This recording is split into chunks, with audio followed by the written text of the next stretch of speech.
Sluit ze op. Het is te laat.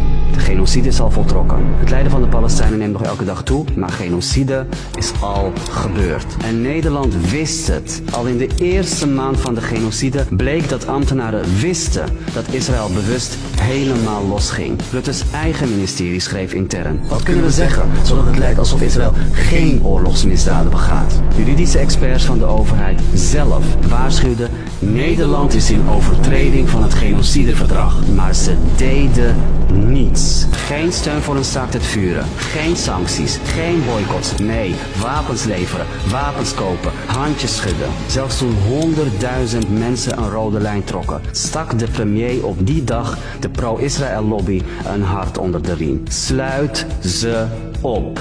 De enige manier om dit te stoppen en in de toekomst te voorkomen is gerechtigheid nu. Het eerste wat wij gaan doen in de Kamer is eisen dat